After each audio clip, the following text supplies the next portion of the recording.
घरों और जंगलों में घूमने का शौक था। इस शौक के कारण उसे उसके माता पिता हमेशा डांटते रहते थे। एक दिन जितेंद्र के पापा जी उसके रूम में आते हैं और देखते हैं कि वह कपड़े, कैमरा और सामान पैक कर रहा है। तभी उसके पापा जी बोल पड़े, जितेंद्र, कहाँ जा रहे हो? पापा, और कहाँ जाऊंगा? हिस्टोरिकल प्लेस और कोई नई जगह खोजकर वहाँ के इतिहास को देखूंगा। इसके बाद वहाँ पैरानॉर्मल एक्टिविटी को समझने की कोशिश करूंगा। तुमसे कितनी बार कहा है कि इन फालतू के झंझटों में मत पड़ा करो। किसी नेगेटिव चीज को छेड़ना अच्छा नहीं होता। पापा, ये मेरा शौक है, अभी नहीं करूंगा तो कब करूंगा? तेज बातों की आवाज सुनकर उसकी माँ भी आ जाती है। क्या हो रहा है? क्यों इतनी तेज गुस्सा हो रहे हो? और क्या होगा, पूछो अपने लाल से। खंडरों में जाएंगे भूत पकड़ने, अपनी जिंदगी से खिलवाड़ करने। यह सुनकर माँ गुस्से में, तू कहीं नहीं जा रहा है? कुछ आया कि नहीं समझ में? क्या कह रही हूँ मैं? अरे माँ, मैं अकेले थोड़ी न जा रहा हूँ, मेरे साथ दोस्त भी जा रहे हैं। अब बच्चा तो नहीं हूँ ना। जाने दो इसे, मानता ही नहीं, जब देखो मनमानी करता रहता है। अरे मैं जल्दी ही आ जाऊंगा, आप गुस्सा क्यों हो रही हो? अभी तक कुछ हुआ क्या जो आप अब भी टेंशन ले रही हो? ठीक है, जा अपना ध्यान रखना, साथ ही कॉल करते रहना। माँ की बातों के साथ उसके पिता सर हिलाकर सहमति जता देते हैं। दूसरे दिन वह दोस्त राहुल और पंकज के साथ मध्य प्रदेश के बुरहानपुर से कुछ दूर एक हवेली में था। यार राहुल, बुरहानपुर से वो हवेली कितनी दूर है? पंकज बीच में ही बोल पड़ता है, मैंने सुना है कि उस हवेली में कोई साया है, क्या ये सच है? जिस हवेली में जा रहे हैं वो बुरहानपुर रेलवे स्टेशन से 60-70 किलोमीटर है। हाँ पंकज, वहाँ के लोग कहते हैं कि उस हवेली को एक ही रात में जिन्नात ने बनाया था। यार कुछ भी, हम लोग कितनी जगहों पर गए, कभी कुछ मिला है? हवेली पर भी कुछ नहीं मिलेगा। मैंने सुना है कि वहाँ पर रखवाली के लिए किसी को रखा भी गया है। हाँ यार, सुना तो है। तुम दोनों की ये बड़ी खराब आदत है, तुम दोनों सुनी सुनाई बातों पर विश्वास करने लगते हो। चलो वहीं चलकर देखें कौन है जिन्नात।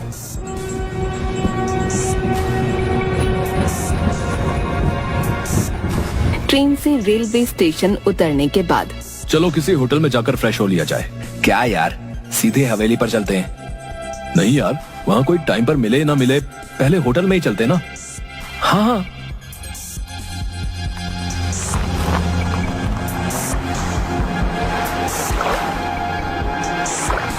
फिर तीनों होटल में जाते हैं। वहाँ भी हवेली के बातें में वो बात कर रहे होते हैं। मैं तो बहुत एक्साइटेड हूँ हवेली पर जाने के लिए। तभी होटल मैनेजर, सर आप मत जाइए, वो हवेली बहुत मनहूस है। जो भी गया और रात में रुका तो कभी वापस नहीं आया। तभी जितेंद्र रोकते हुए, क्या फालतू की बातें कर रहे हो? कभी गए हो वहाँ? फालतू की बातें करते हो। सॉरी सर, पर क्या? जाओ यार यहाँ से, फालतू में डराओ मत। मैनेजर वहाँ से चला जाता है। तुमने उसे इतना बेमतलब डांट दिया, ये गलत है भाई। पंकज भी हाँ में सिर हिलाता है। हाँ यार, यहाँ से जाते हुए उनसे माफी मांग लूंगा। माँ और पापा का गुस्सा इन्हीं पर उतर गया। तैयार होने के बाद कैब बुक कर लेते हैं। कुछ देर बाद कैब आती है और वो बैठकर जाने लगते हैं। रास्ते में पंकज रुकने को कहता है। जैसे ही गाड़ी रुकी वैसे ही एक बूढ़े बाबा आकर खिड़की के कांच पर जम से आकर ठोकते हैं। तीनों घबरा जाते हैं। आ गए तुम वापस, वो तुम्हारा ही इंतजार कर रही है। वो अभी यहीं है, कहीं नहीं गई। अरे बाबा, इन्हें डराओ मत, अपने ही लोग हैं। पागल है बाबा। ड्राइवर कैब चलाने लगता है। पीछे से बाबा चिल्लाते हुए कैब के पीछे भागते हुए कहते हैं, बेटा मत जाओ वहाँ, मत जाओ वहाँ। हवेली पहुँचने के बाद गाड़ी वाला सिक्योरिटी गार्ड के पास छोड़कर चला जाता है। सलाम साहब, मैं निचांग, इस हवेली का गार्ड। हेलो निचांग।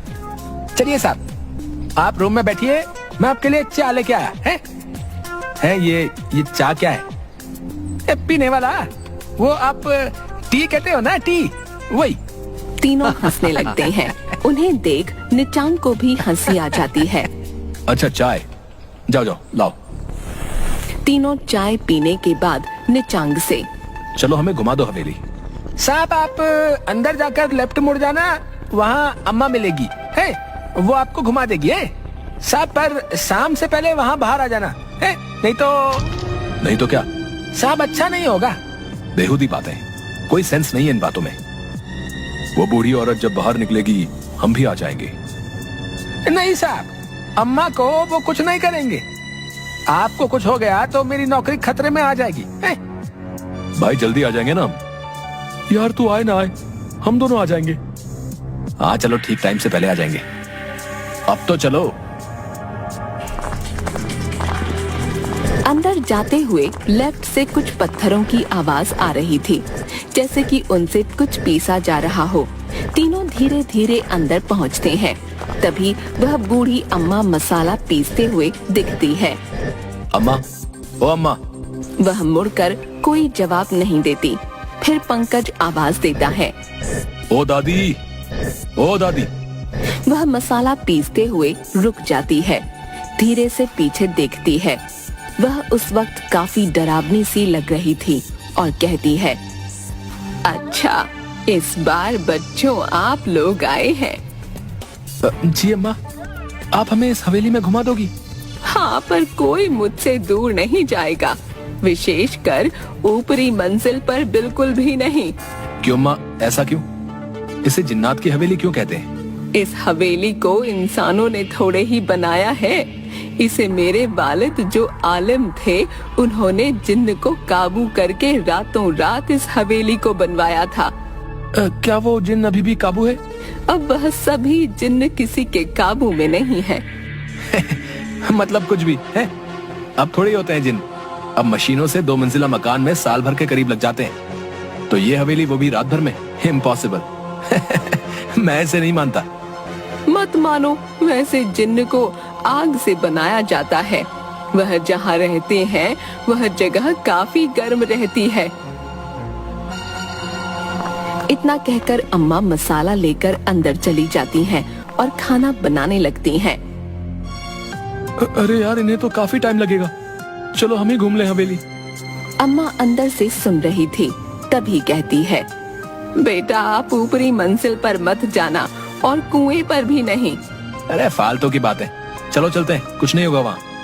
तभी जितेंद्र को कोई बच्ची दिखाई देती है जो दीवार के पीछे से झांक रही थी। तुम चलो, मैं आता हूँ। वह उस लड़की के पास जाकर पूछता है, तुम्हारा नाम क्या है? जरीन। वह अपने बैग की जेब से चॉकलेट निकाल कर देता है। जरीन चॉकलेट लेकर उसे उदासी भरी नजरों से देखती रहती है। आप यहाँ से चले जाओ।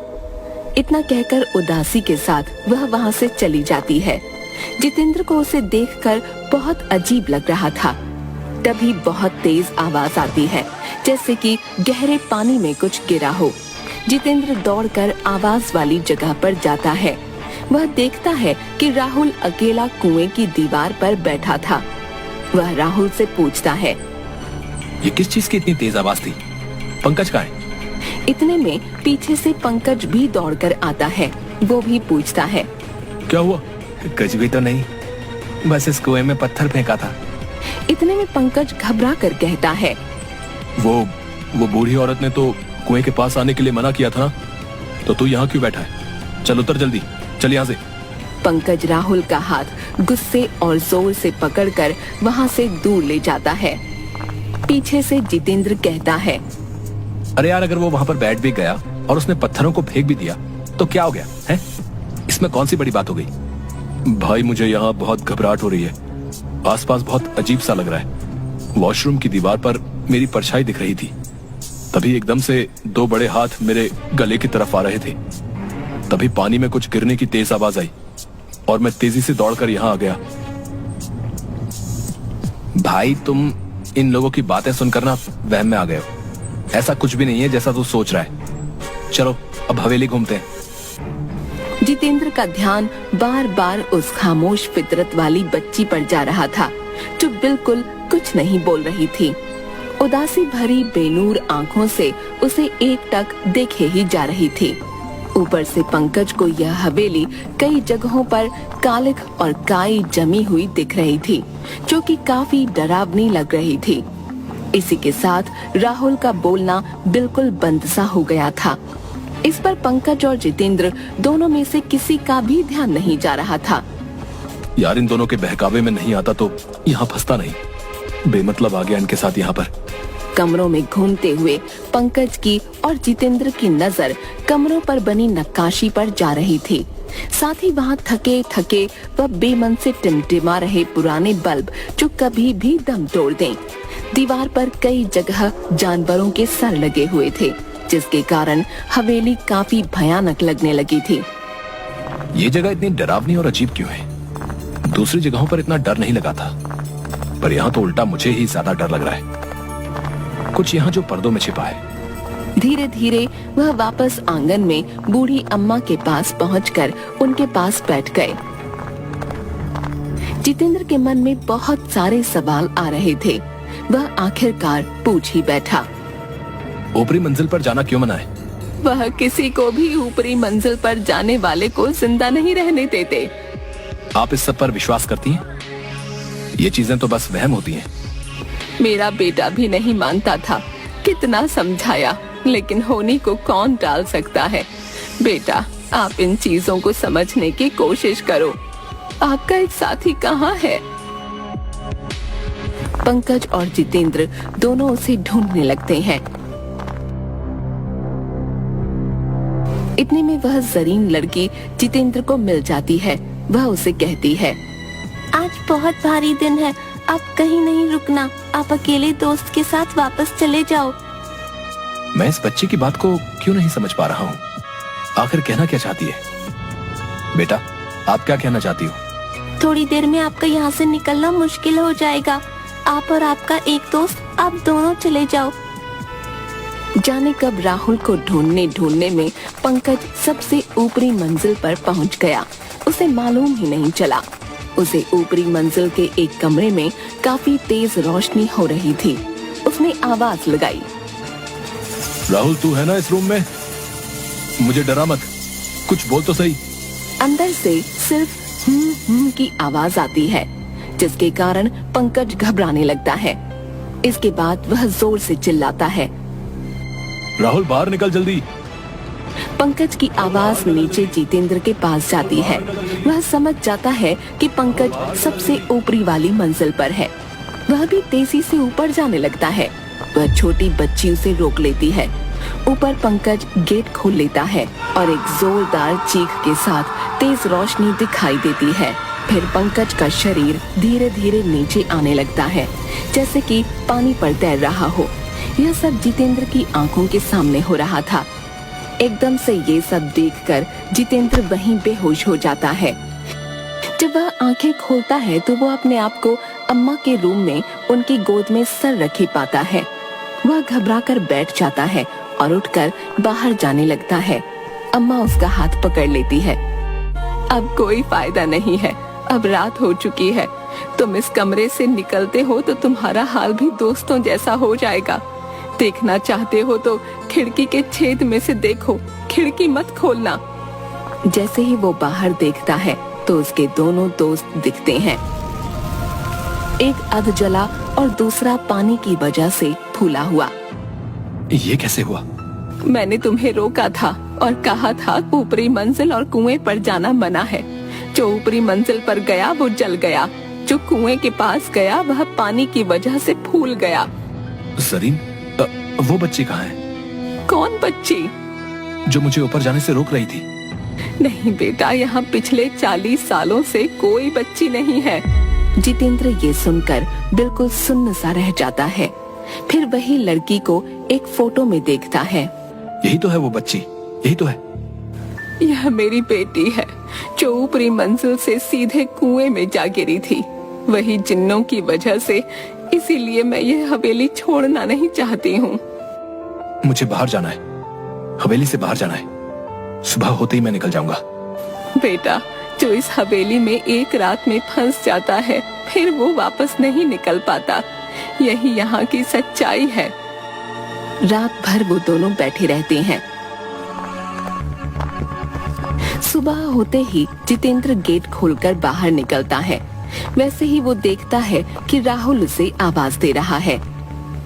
जितेंद्र, ओ जितेंद्र, यहाँ मेरे पास आ जा। ओ जितेंद्र, मैं यहाँ हूँ अंदर। फिर वह कुएं की दीवार पर बैठकर वापस अंदर कूद जाता है। फिर से यही रिपीट होता है। वह घबराकर मेन गेट खोलने की कोशिश करता है। वो गेट खुल तो जाता है, पर उसे गेट के उस तरफ वही दिखाई दे रहा होता है जो इस तरफ दिखाई दे रहा होता है, राहुल का कुएं में कूदना। कोई फायदा नहीं है बेटा, ये मेरे लिए हमेशा का है। बेटा अब बस कर दे। इतना कहकर अम्मा अपने काम में लग जाती है। जितेंद्र को उसके वही दोस्त बार बार दिखाई देते हैं। फिर उसे वही जरीन दिखाई देती है। वह उसे एक तरफ उंगली दिखाते हुए कहती है, जाओ, आखिरी बार और आखिरी मौका, अब और न मिले मौका। इतने में उसके सामने उसके दोनों दोस्त खड़े हो जाते हैं। दोनों साथ साथ कहते हैं, ये सब कुछ नहीं होता है। फिर दोनों जितेंद्र को मारने के लिए अपने हाथ बढ़ाते हैं।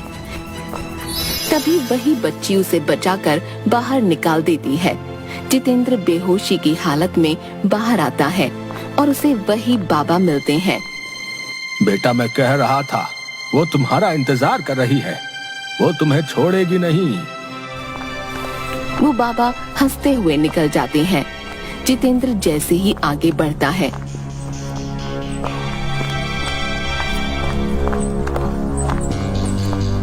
उसे एक गाड़ी दिखती है। उसमें भी 3 दोस्त उसी हवेली में जाते हुए दिखते हैं।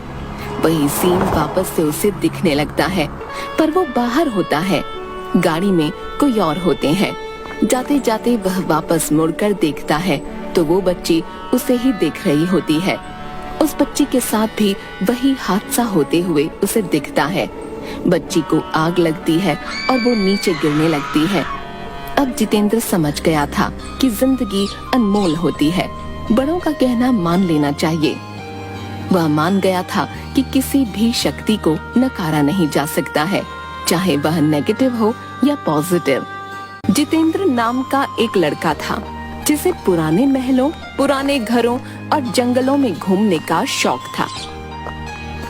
इस शौक के कारण उसे उसके माता पिता हमेशा डांटते रहते थे। एक दिन जितेंद्र के पापा जी उसके रूम में आते हैं और देखते हैं कि वह कपड़े, कैमरा और सामान पैक कर रहा है। तभी उसके पापा जी बोल पड़े, जितेंद्र, कहाँ जा रहे हो? पापा, और कहाँ जाऊंगा, हिस्टोरिकल प्लेस और कोई नई जगह खोजकर वहाँ के इतिहास को देखूंगा। इसके बाद वहाँ पैरानॉर्मल एक्टिविटी को समझने की कोशिश करूंगा। तुमसे कितनी बार कहा है कि इन फालतू के झंझटों में मत पड़ा करो। किसी नेगेटिव चीज को छेड़ना अच्छा नहीं होता। पापा, ये मेरा शौक है, अभी नहीं करूंगा तो कब करूंगा? तेज बातों की आवाज सुनकर उसकी माँ भी आ जाती है। क्या हो रहा है? क्यों इतनी तेज गुस्सा हो रहे हो? और क्या होगा, पूछो अपने लाल से। खंडरों में जाएंगे भूत पकड़ने, अपनी जिंदगी से खिलवाड़ करने। यह सुनकर माँ गुस्से में, तू कहीं नहीं जा रहा है? कुछ आया कि नहीं समझ में? क्या कह रही हूँ मैं? अरे माँ, मैं अकेले थोड़ी न जा रहा हूँ, मेरे साथ दोस्त भी जा रहे हैं। अब बच्चा तो नहीं हूँ ना। जाने दो इसे, मानता ही नहीं, जब देखो मनमानी करता रहता है। अरे मैं जल्दी ही आ जाऊंगा, आप गुस्सा क्यों हो रही हो? अभी तक कुछ हुआ क्या जो आप अब भी टेंशन ले रही हो? ठीक है, जा अपना ध्यान रखना, साथ ही कॉल करते रहना। माँ की बातों के साथ उसके पिता सर हिलाकर सहमति जता देते हैं।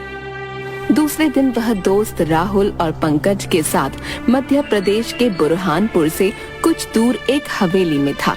यार राहुल, बुरहानपुर से वो हवेली कितनी दूर है?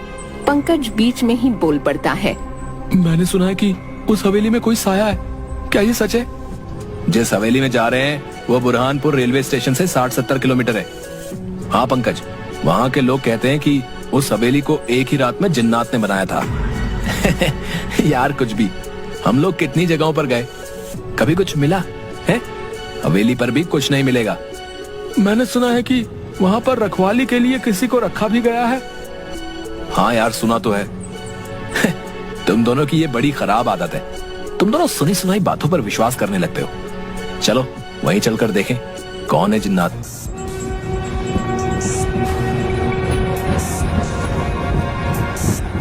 ट्रेन से रेलवे स्टेशन उतरने के बाद चलो किसी होटल में जाकर फ्रेश हो लिया जाए।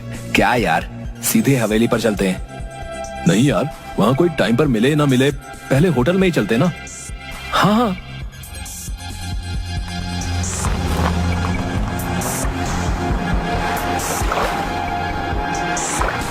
फिर तीनों होटल में जाते हैं। वहाँ भी हवेली की बातें में वो बात कर रहे होते हैं। मैं तो बहुत एक्साइटेड हूँ हवेली पर जाने के लिए। तभी होटल मैनेजर, सर आप मत जाइए, वो हवेली बहुत मनहूस है। जो भी गया और रात में रुका तो कभी वापस नहीं आया। तभी जितेंद्र रोकते हुए, क्या फालतू की बातें कर रहे हो? कभी गए हो वहाँ? फालतू की बातें करते हो। सॉरी सर, पर क्या? जाओ यार यहाँ से, फालतू में डराओ मत। मैनेजर वहाँ से चला जाता है। तुमने उसे इतना बेमतलब डांट दिया, ये गलत है भाई। पंकज भी हाँ में सिर हिलाता है। हाँ यार, यहाँ से जाते हुए उनसे माफी मांग लूंगा। माँ और पापा का गुस्सा इन्हीं पर उतर गया। तैयार होने के बाद कैब बुक कर लेते हैं। कुछ देर बाद कैब आती है और वो बैठकर जाने लगते हैं। रास्ते में पंकज रुकने को कहता है। जैसे ही गाड़ी रुकी वैसे ही एक बूढ़े बाबा आकर खिड़की के कांच पर जम से आकर ठोकते हैं। तीनों घबरा जाते हैं। आ गए तुम वापस, वो तुम्हारा ही इंतजार कर रही है। वो अभी यही है, कहीं नहीं गई। रे बाबा, इन्हें डराओ मत, अपने लोग हैं। पागल है बाबा। ड्राइवर कैब चलाने लगता है। पीछे से बाबा चिल्लाते हुए कैब के पीछे भागते हुए कहते हैं, बेटा मत जाओ वहाँ, मत जाओ वहाँ। हवेली पहुँचने के बाद गाड़ी वाला सिक्योरिटी गार्ड के पास छोड़कर चला जाता है। सलाम साहब, मैं निचांग, इस हवेली का गार्ड। हेलो निचांग। चलिए साहब, आप रूम में बैठिए, मैं आपके लिए चाय लेके आया है ये चाय क्या है? ये पीने वाला, वो आप टी कहते हो ना, टी, वही। तीनों हंसने लगते हैं। उन्हें देख निचांग को भी हंसी आ जाती है। अच्छा चाय, जाओ जाओ लाओ। तीनों चाय पीने के बाद निचांग से, चलो हमें घुमा दो हवेली। साहब आप अंदर जाकर लेफ्ट मुड़ जाना, वहाँ अम्मा मिलेगी है, वो आपको घुमा देगी है साहब। पर शाम से पहले वहाँ बाहर आ जाना है, नहीं तो क्या साहब अच्छा नहीं होगा। बेहुदी बातें, कोई सेंस नहीं है इन बातों में। वो बूढ़ी औरत जब बाहर निकलेगी हम भी आ जाएंगे। नहीं साहब, अम्मा को वो कुछ नहीं करेंगे। आपको कुछ हो गया तो मेरी नौकरी खतरे में आ जाएगी है? भाई जल्दी आ जाएंगे ना हम।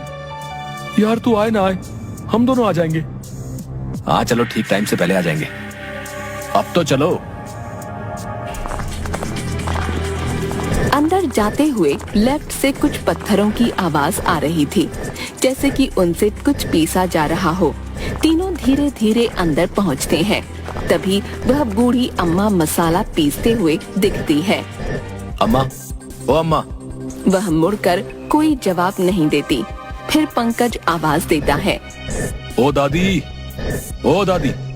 वह मसाला पीसते हुए रुक जाती है। धीरे से पीछे देखती है। वह उस वक्त काफी डरावनी सी लग रही थी और कहती है, अच्छा इस बार बच्चों आप लोग आए हैं। जी अम्मा, आप हमें इस हवेली में घुमा दोगी? हाँ, पर कोई मुझसे दूर नहीं जाएगा, विशेषकर ऊपरी मंजिल पर बिल्कुल भी नहीं। क्यों अम्मा, ऐसा क्यों? इसे जिन्नात की हवेली क्यों कहते हैं? इस हवेली को इंसानों ने थोड़े ही बनाया है। इसे मेरे वालिद जो आलिम थे, उन्होंने जिन्न को काबू करके रातों रात इस हवेली को बनवाया था। क्या वो जिन्न अभी भी काबू है? अब वह सभी जिन्न किसी के काबू में नहीं है। मतलब कुछ भी है? अब थोड़ी होते हैं जिन्न। अब मशीनों से 2 मंजिला मकान में साल भर के करीब लग जाते हैं। तो ये हवेली वो भी रात भर में? इम्पॉसिबल। मैं इसे नहीं मानता। मत मानो, वैसे जिन्न को आग से बनाया जाता है। वह जहाँ रहते हैं वह जगह काफी गर्म रहती है। इतना कहकर अम्मा मसाला लेकर अंदर चली जाती हैं और खाना बनाने लगती हैं। अरे यार, इन्हें तो काफी टाइम लगेगा। चलो हम ही घूम ले हवेली। अम्मा अंदर से सुन रही थी, तभी कहती है, बेटा आप ऊपरी मंजिल पर मत जाना और कुएं पर भी नहीं। अरे फालतू की बात है, चलो चलते हैं, कुछ नहीं होगा वहाँ। तभी जितेंद्र को कोई बच्ची दिखाई देती है जो दीवार के पीछे से झांक रही थी। तुम चलो, मैं आता हूँ। वह उस लड़की के पास जाकर पूछता है, तुम्हारा नाम क्या है? सरीन। वह अपने बैग की जेब से चॉकलेट निकाल कर देता है। जरीन चॉकलेट लेकर उसे उदासी भरी नजरों से देखती रहती है। आप यहाँ से चले जाओ। इतना कहकर उदासी के साथ वह वहाँ से चली जाती है। जितेंद्र को उसे देखकर बहुत अजीब लग रहा था। तभी बहुत तेज आवाज आती है, जैसे कि गहरे पानी में कुछ गिरा हो। जितेंद्र दौड़कर आवाज वाली जगह पर जाता है। वह देखता है कि राहुल अकेला कुएं की दीवार पर बैठा था। वह राहुल से पूछता है, ये किस चीज की इतनी तेज आवाज थी? पंकज कहाँ है? इतने में पीछे से पंकज भी दौड़कर आता है। वो भी पूछता है,